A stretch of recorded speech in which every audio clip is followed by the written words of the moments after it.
So I've been interrupted. I just started recording this and getting into it, and someone walked in, but never mind. Hello, Dave. Anyway, you'll probably comment on this later on. Welcome to the Southern Paraquest channel, Southern Weekly Vlog. Going out Tuesday from work. I've been epically busy, even though I had last week off, which I think I covered in last week's vlog. I might as well come to work for all the fun and games I've had. And it was expensive and all. But anyway, yeah, I said last week about Billy Jasper, and that gentleman Ray come down from Liverpool to come and have a look at the lane, and we had a general chew the fat on things. And he made quite an interesting point. I mean, you can go with this or not, but I think it's valid. Now, those of you that out there still stick with the shooting happening around 7 o'clock, not like that, they're fireworks. Obviously, it's fireworks night. Yeah, that was I found that an interesting thing what Wade said, and which I'm going to try and get onto without too much faffing around. Now, obviously, the official report is the last phone call was made around 7:15. You know, potentially shot around 7 o'clock because there was no phone calls. There was no pathologist report to establish the time of death, so you know we've only got Essex Police word for it. And during the course of time, I've been led to believe, I can't remember exactly how or from whom or from what, but I'm under the understanding that Essex Police have something like 140 odd files on this case that they're sitting on and won't release. So who's to say there aren't further phone calls that have been recorded but not released because it doesn't fit the official witness from, Mr. Nichols. But there were witness reports of the trio, or any one of them, or two or three, being seen in other places during that evening. That being the Essex Cock, the Carpenter's Arms, and the Fortune of War.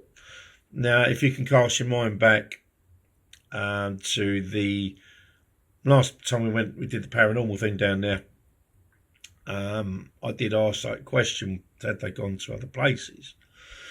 And whilst there was a no about the Fortune of War, there was a couple of responses regarding the Essex Cock and the Carpenter's Arms, which led me to believe that they had, in fact, come away. But, these you can't, obviously, a paranormal investigation isn't admissible. I've pointed out several times it can't, there's no way it can be.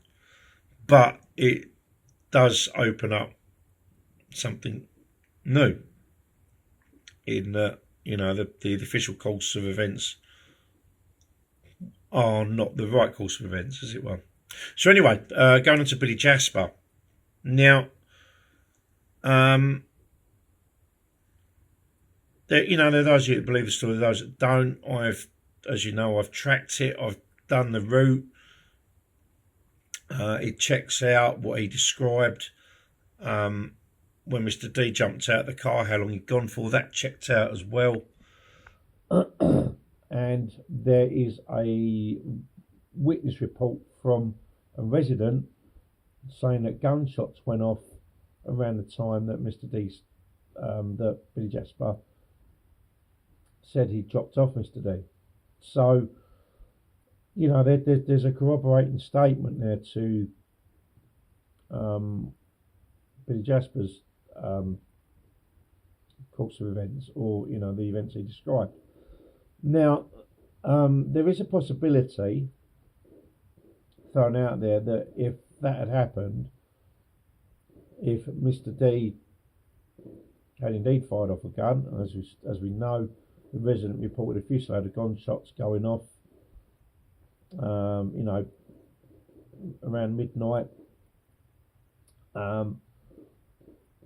There is the possibility that I thought of, and I think one or two others might have done, that a gun could have been fired off at that time in the evening or morning, whichever way you want to look at it, to throw off the timeline.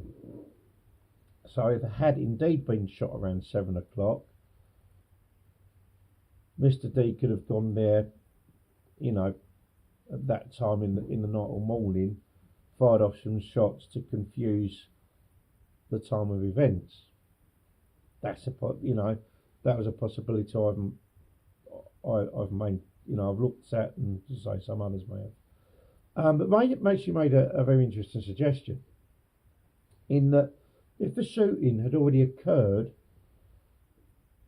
several hours beforehand, why would you go back to the scene of a crime? For all they know, that site could have been swarming with old Bill. Those 3 bodies could have been discovered before midnight, which obviously a triple shooting, the old Bill would be on it like flies on shit. So why would you put yourself in the firing line, if you excuse the expression? Why would you make yourself prime suspect by returning to the scene of the crime to fire off a gun to throw off a timeline? That just wouldn't make sense. You just would not go back to a triple murder because of the possibility of police being there. You'd have been nicked and off you go. So that is a very interesting and valid point that they made. And again, it leads more again to the to the real possibility that they weren't shot around 7 o'clock. It was around midnight. Again, people are going to argue the toss over this. I've argued the toss over everything else. I'm just throwing that out there. I think it's a valid point, which again would sort of back up the Billy Jasper turn of events, the midnight drop off. It was around that time. Exactly midnight, but it was that time of night. So yeah, that would be another point or another thing weighing on the side of it being a late night shooting and not an evening shooting.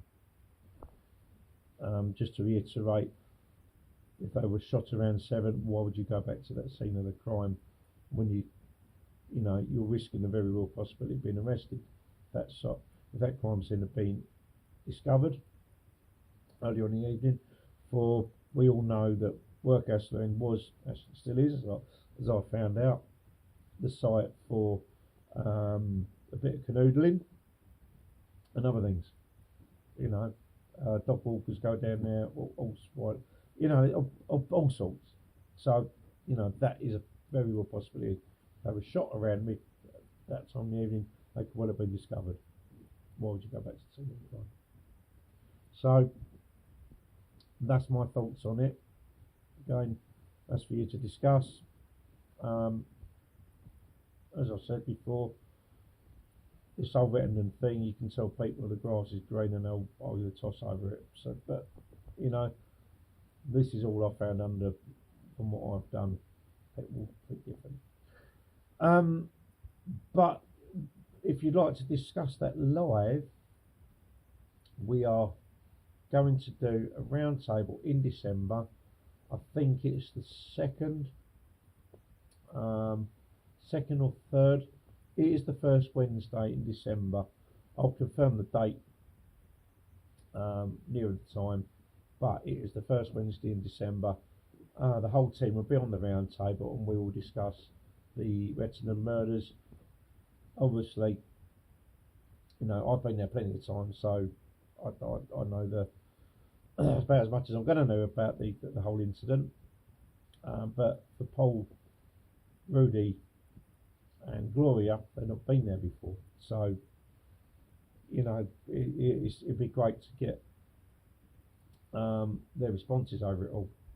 And also, we are going to take Karen down there as well, so she can see the lane for herself and see what she thinks and feels as well.